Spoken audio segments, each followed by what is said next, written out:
ઓમ શાંતિ 30 August 2024ના સાકાર બાબાના મહાવાક્યો। મીઠા બાળકો, તમને ખુશી થવી જોઈએ કે દુઃખ હરવાવાળા બાબા અમને સુખધામમાં લઈ જવા માટે આવ્યા છે। અમે સ્વર્ગના પરિજાદા બનવાવાળા છીએ। પ્રશ્ન છે, બાળકોની કઈ પરિસ્થિતિને જોવાથી બાપને ચિંતા નથી થતી? શા માટે? ઉત્તર છે, કોઈ બાળકો ફર્સ્ટ ક્લાસ સુગંધિત ફૂલ છે, કોઈમાં જરા પણ સુગંધ નથી, કોઈની અવસ્થા ઘણી સારી રહી છે, કોઈ માયાના તોફાનોથી હાર ખાઈ લે છે। આ બધું જોવાથી પણ બાપને ચિંતા નથી થતી, કારણ કે બાપ જાણે છે આ સતયુગની રાજધાની સ્થાપન થઈ રહી છે। તો પણ બાપ શિક્ષા આપે છે, બાળકો જેટલું બની શકે યાદમાં રહો, માયાના તોફાનોથી ડરો નહીં। ઓમ શાંતિ। મીઠાથી મીઠા બેહદના બાપ મીઠા મીઠા બાળકોને બેસી સમજાવે છે। આ તો સમજો છો ને, ખૂબ મીઠા મીઠા બાપ છે। પછી શિક્ષા આપવાવાળા ટીચર પણ ખૂબ મીઠા મીઠા છે। અહીં તમે જ્યારે બેસો છો તો આ યાદ હોવું જોઈએ, ખૂબ મીઠા મીઠા બાબા છે, એમનાથી સ્વર્ગનો વારસો મળે છે। અહીં તો વૈશાલીમાં બેઠા છો, કેટલા મીઠા બાપ છે, તે ખુશી દિલમાં થવી જોઈએ। બાપ અમને અડધો કલ્પ સુખધામમાં લઈ જવાવાળા છે, દુઃખ હરવાવાળા છે। એક તો એવા બાબા છે, પછી બાબા ટીચર પણ બને છે, અમને આખા સૃષ્ટિચક્રનું રહસ્ય સમજાવે છે, જે બીજા કોઈ નથી સમજાવી શકતા। આ ચક્ર કેવી રીતે ફરે છે, 84 જન્મ કેવી રીતે પાસ થાય છે, આ બધું ચપટીમાં સમજાવે છે। પછી સાથે પણ લઈ જશે। અહીં તો રહેવાનું નથી, બધા આત્માઓને સાથે લઈ જશે। બાકી થોડા દિવસ છે, કહેવાય છે બહોત ગઈ થોડી રહી, થોડી કી ભી થોડી રહી। બાકી થોડો સમય છે, એટલે જલ્દી મને યાદ કરો, તો તમારા જન્મ જન્માંતરના પાપોનો બોજો જે જમા છે તે ખલાસ થાય। ભલે માયાનું યુદ્ધ ચાલે છે, તમે મને યાદ કરશો, તે યાદ કરવાથી હટાવશે।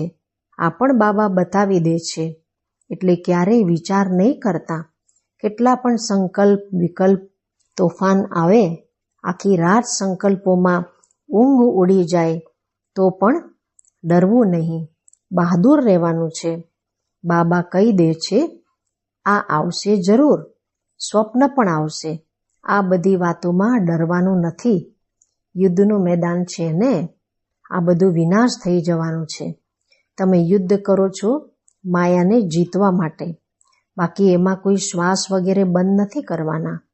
આત્મા જ્યારે શરીરમાં હોય છે તો શ્વાસ ચાલે છે, એમાં શ્વાસ વગેરે બંધ કરવાની પણ કોશિશ નથી કરવાની। હઠયોગ આદિમાં કેટલી તકલીફ ભોગવે છે। બાબાનો અનુભવ છે, થોડું શીખતા હતા, પરંતુ ફુરસત પણ હોય ને। જેવી રીતે આજકાલ તમે કહો છો, જ્ઞાન તો સારું છે, પરંતુ ફુરસત ક્યાં? આટલા કારખાના છે, આ છે તે છે। તમને બાપ કહે છે, મીઠા મીઠા બાળકો, એક તો બાપને યાદ કરો અને ચક્ર યાદ કરો, બસ। શું આ ડિફિકલ્ટ છે?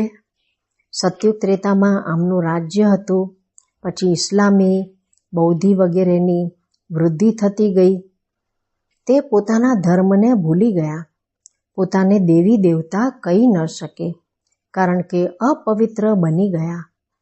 દેવતાઓ તો પવિત્ર હતા, ડ્રામાના પ્લાન અનુસાર પછી તે હિન્દુ કહેવા લાગી પડે છે। હકીકતમાં હિન્દુ ધર્મ તો છે નહીં, હિન્દુસ્તાન તો નામ પછી પડ્યું છે, અસલી નામ ભારત છે। કહે છે ભારત માતાઓની જય, હિન્દુસ્તાનની માતાઓ થોડી કહે છે, ભારતમાં જ આ દેવતાઓનું રાજ્ય હતું, ભારતની જ મહિમા કરે છે। તો બાપ બાળકોને શીખવાડી રહ્યા છે, બાપને કેવી રીતે યાદ કરવાના છે। બાપ આવે જ છે ઘરે લઈ જવા માટે। કોને? આત્માઓને। તમે જેટલા બાપને યાદ કરો છો, એટલા તમે પવિત્ર બનો છો. પવિત્ર બનતા જશો તો પછી સજા પણ નહીં ખાશો. જો સજાઓ ખાધી તો પદ ઓછું થઈ જશે. એટલે જેટલા યાદ કરશો એટલા વિકર્મ વિનાશ થતા રહેશે. ઘણા બાળકો છે જે યાદ કરી નથી શકતા, હેરાન થઈને છોડી દે છે, યુદ્ધ કરતા નથી. એવા પણ છે. સમજાય છે રાજધાની સ્થાપન થવાની છે, નાપાસ પણ ઘણા થશે. ગરીબ પ્રજા પણ જોઈએ ને. ભલે ત્યાં દુઃખ નથી હોતું, પરંતુ ગરીબ અને સાવકાર તો દરેક હાલતમાં હશે. આ છે કળિયુગ. અહીં સાવકાર અથવા ગરીબ બંને દુઃખ ભોગવે છે. ત્યાં બંને સુખી રહે છે, પરંતુ ગરીબ સાવકારની ભાસના તો રહેશે. દુઃખનું નામ નહીં હશે, બાકી નંબરવાર તો હોય જ છે. કોઈ રોગ નથી, આયુષ્ય પણ લાંબુ હોય છે. આ દુઃખધામને ભૂલી જાય છે. સતયુગમાં તમને દુઃખ યાદ પણ નહીં હશે. દુઃખધામ અને સુખધામની યાદ હમણાં બાપ અપાવે છે. મનુષ્ય કહે છે સ્વર્ગ હતું, પરંતુ ક્યારે હતું, કેવું હતું, કંઈ નથી જાણતા. લાખો વર્ષની વાત તો કોઈને પણ યાદ આવી ન શકે. બાપ કહે છે કાલે તમે સુખી હતા, કાલે ફરી થશો. તો અહીં બેસી ફૂલોને જુએ છે. આ સારું ફૂલ છે, આ પ્રકારની મહેનત કરે છે, આ સ્થૈર્યમ નથી, આ પથ્થર બુદ્ધિ છે. બાપને કોઈ વાતની ચિંતા નથી રહેતી. હા, સમજે છે બાળકો જલ્દી ભણીને સાવકાર થઈ જાય. ભણાવવાનું પણ છે. બાળકો તો બને છે, પરંતુ જલ્દી ભણીને હોશિયાર થાય. અને તે પણ ક્યાં સુધી ભણે અને ભણાવે છે. કેવા ફૂલ છે. આ બાપ બેસી જુએ છે. કારણ કે આ છે ચૈતન્ય ફૂલોનો બગીચો. ફૂલોને જોતા પણ કેટલી ખુશી થાય છે. બાળકો પોતે પણ સમજે છે. બાબા સ્વર્ગનો વારસો આપે છે. બાપને યાદ કરતા રહેશો તો પાપ કપાતા જશે, નહીં તો સજા ખાઈને પછી પદ પામશો. આને કહેવાય છે માની અને મોચરો. બાપને એવું યાદ કરો કે જન્મ જન્માંતરના પાપ કપાઈ જાય. ચક્રને જાણવાનું પણ છે. ચક્ર ફરતું રહે છે, ક્યારેય બંધ નથી થતો. જૂ માફક ચાલતું રહે છે. જૂ સૌથી ધીરે ચાલે છે. આ બેહદનો ડ્રામા પણ બહુ જ ધીરે ચાલે છે. ટીક ટીક થતી રહે છે.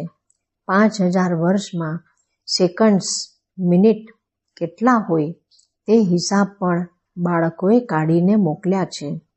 લાખો વર્ષની વાત હોત તો કોઈ પણ હિસાબ કાઢી ન શકે. અહીં બાપ અને બાળકો બેઠા છે. બાબા એક એકને બેસી જુએ છે. આ બાબાને કેટલા યાદ કરે છે, કેટલું જ્ઞાન ઉઠાવ્યું છે, બીજાઓને કેટલું સમજાવે છે. ખૂબ જ સહજ. ફક્ત બાપનો પરિચય આપો. બેસ તો બાળકોની પાસે છે જ. કહો આ છે શિવ બાબા. કાશીમાં જાઓ તો પણ શિવ બાબા કહી યાદ કરે છે, ગુલાટી મારે છે. તમે છો શાલિગ્રામ. આત્મા બિલકુલ નાનો સિતારો છે. એમાં કેટલો પાઠ ભરેલો છે. આત્મા ઘટતો વધતો નથી, વિનાશ નથી થતો. આત્મા તો અવિનાશી છે. એમાં ડ્રામાનો પાઠ ભરેલો છે. હીરા સૌથી મજબૂત હોય છે. એના જેવા સખત પથ્થર કોઈ હોતા નથી. ઝવેરી લોકો જાણે છે. આત્માનો વિચાર કરો, કેટલો નાનો છે. એનામાં કેટલો પાઠ ભરેલો છે. તે ક્યારે પણ ઘસાતો નથી. બીજો આત્મા હોતો નથી. આ દુનિયામાં એવા કોઈ મનુષ્ય નથી જેમને આપણે બાપ, ટીચર, સદગુરુ કહીએ. આ એક બેહદના બાપ છે, શિક્ષક છે. બધાને શિક્ષા આપે છે. મન મના ભવ. તમને પણ કહે છે કે કોઈ ધર્મવાળા મળે એમને કહો અલ્લાહને યાદ કરો છો ને. આત્માઓ બધા ભાઈ ભાઈ છે. હમણાં બાપ શિક્ષા આપે છે કે માં મેકમ યાદ કરો તો વિકર્મ વિનાશ થશે. બાપ જ પતિત પાવન છે. આ કોણે કહ્યું? આત્માએ. મનુષ્ય ભલે ગાય છે, પરંતુ અર્થ નથી સમજતા. બાપ કહે છે, તમે બધા સીતાઓ છો, હું છું રામ. બધા ભક્તોનો સદગતિદાતા હું છું. બધાની સદગતિ કરી દે છે. બાકી બધા મુક્તિધામમાં ચાલ્યા જાય છે. સતયુગમાં બીજો ધર્મ કોઈ હોતો નથી. ફક્ત આપણે જ હોઈએ છીએ, કારણ કે આપણે જ બાપ પાસેથી વારસો લઈએ છીએ. અહીં તો જુઓ, કેટલા અનેકાનેક મંદિર છે, કેટલી મોટી દુનિયા છે, કઈ કઈ વસ્તુઓ છે. ત્યાં આ કંઈ પણ નહીં હશે, ફક્ત ભારત જ હશે. આ રેલ વગેરે પણ નહીં હશે. આ બધું ખલાસ થઈ જશે. ત્યાં રેલની દરકાર જ નથી. નાનું શહેર હશે. રેલ તો જોઈએ દૂર દૂર ગામમાં જવા માટે. બાબા રિફ્રેશ કરી રહ્યા છે. ભિન્ન ભિન્ન પોઈન્ટ્સ સમજાવતા રહે છે બાળકો માટે. અહીં બેઠા છો, બુદ્ધિમાં બધું જ્ઞાન છે. જેવી રીતે પરમપિતા પરમાત્મામાં બધું જ્ઞાન ભરેલું છે, જે તમને સમજાવતા રહે છે. ઊંચેથી ઊંચા શાંતિધામમાં રહેવાવાળા શાંતિના સાગર બાપ છે. આપણે આત્માઓ પણ બધા ત્યાં સ્વીટ હોમમાં રહેવાવાળા છીએ. શાંતિ માટે મનુષ્ય કેટલું માથું મારે છે. સાધુ લોકો પણ કહે છે, મનને શાંતિ કેવી રીતે મળે? શું શું યુક્તિ રચે છે. ગવાય છે, આત્મા તો મન બુદ્ધિ સહિત છે. એનો સ્વધર્મ છે જ શાંત. મુખ જ નથી, કર્મેન્દ્રિયો જ નથી, તો જરૂર શાંત જ હશે. આપણા આત્માઓનું નિવાસ સ્થાન છે સ્વીટ હોમ, જ્યાં બિલકુલ શાંતિ હોય છે. પછી ત્યાંથી પહેલા આપણે આવીએ છીએ સુખધામમાં. હમણાં તો આ દુઃખધામથી ટ્રાન્સફર થાય છે સુખધામમાં. બાપ પાવન બનાવી રહ્યા છે. કેટલી મોટી દુનિયા છે. આટલા જંગલ વગેરે પણ ત્યાં નહીં હશે. આટલી પહાડીઓ વગેરે કંઈ નહીં હશે. આપણી રાજધાની હશે. જેવી રીતે સ્વર્ગનું નાનું મોડેલ બનાવે છે, તેવી રીતે નાનું સ્વર્ગ હશે. શું થવાનું છે? વંડર જુઓ, કેટલી મોટી સૃષ્ટિ છે. અહીં તો બધા પરસ્પર લડતા રહે છે. પછી આખી દુનિયા ખલાસ થઈ જશે. બાકી આપણું રાજ્ય રહેશે. આટલું સર્વસ્વ ખલાસ થાય, આ બધું ક્યાં જશે? સમુદ્ર, ધરતી વગેરેમાં ચાલ્યા જશે. આનું નામ નિશાન પણ નહીં રહેશે. સમુદ્રમાં જે વસ્તુ જાય છે તે અંદર જ ખલાસ થઈ જાય છે. સાગર હપ કરી લે છે. તત્વ તત્વમાં, માટી માટીમાં ભળી જાય છે. પછી દુનિયા જ સતો પ્રધાન થાય છે. એ સમયે કહેવાય છે નવી સતો પ્રધાન પ્રકૃતિ. તમારી ત્યાં નેચરલ બ્યુટી રહે છે. લિપસ્ટિક વગેરે કંઈ પણ નથી લગાવતા. તો તમારે બાળકોને ખુશ થવું જોઈએ. તમે સ્વર્ગના પરિજાદા બનો છો. જ્ઞાન સ્નાન નહીં કરશો તો તમે દેવતા બનશો નહીં. બીજો કોઈ ઉપાય જ નથી. બાપ તો છે સદા સુંદર. તમે આત્માઓ સાંવરા બની ગયા છો.